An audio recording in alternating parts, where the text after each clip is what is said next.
আইন উপদেষ্টা ডক্টর আসিফ নজরুল বলেছেন, রাজনৈতিক দলগুলো যেভাবে একমত পোষণ করবে সেভাবেই সংস্কার করা হবে। চলতি বছরের আগস্টের মধ্যে আশু বাস্তবায়নযোগ্য সংস্কার শেষ হবে। শেখ হাসিনার বিরুদ্ধে আনুষ্ঠানিক বিচার শুরু হওয়ায় তাকে গ্রেপ্তারে রেড অ্যালার্ট জারির বিষয়ে তিনি আশাবাদী। মইনুল হাসানের রিপোর্ট। রাজধানীর বিচার প্রশাসন প্রশিক্ষণ ইনস্টিটিউটে ফৌজদারি কার্যবিধি সংশোধনী অধ্যাদেশ 2025-এর খসড়ার উপর মতবিনিময় সভা।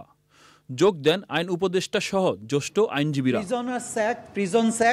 আলোচনায় প্রাধান্য পায় ফৌজদারি আইনের নানা দিক, প্রাসঙ্গিক কিছু আইনের ধারা পরিবর্তনেরও পরামর্শ দেন বক্তারা। সভা শেষে সংস্কার নিয়ে বিভিন্ন মহলে ওঠা নানা প্রশ্নের জবাব দেন আইন উপদেষ্টা। শতাধিক আশু বাস্তবায়ন সংস্কার আমরা আইডেন্টিফাই করেছি।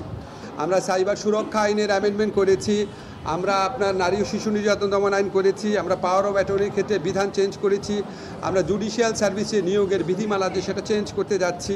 আমরা খুব অচিরেই লিগ্যাল এইড সার্ভিস অ্যাক্ট আছে এবং সিআরপিসি আপনারা আজকে শুনলেন সেটা করতে যাচ্ছি। গুম আইনের উপর 2টা কনসালটেশন হয়েছে।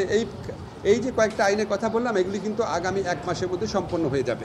রাজনৈতিক দলগুলোর ঐক্যমত ছাড়া সরকার সংবিধান পরিবর্তনের সিদ্ধান্তে যাবে না। যে সমস্ত সংস্কারের ক্ষেত্রে রাজনৈতিক দলের ঐক্যমত্য প্রয়োজন, প্রধানত সংবিধান পরিবর্তন বিষয়ক, সেই সমস্ত ক্ষেত্রে আমরা ওয়েট করছি।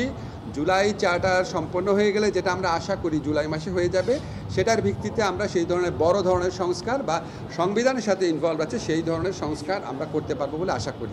আইন সংস্কার ও বিচার ব্যবস্থায় এমন সংস্কার করে যেতে চান তারা, যেন আগামীতে কেউ স্বৈরাচার হয়ে উঠতে না পারে। Moinul Hasan, Channel I, Dhaka. এই ঈদে জামা জুতো অ্যাক্সেসরিজের ডিসকাউন্ট।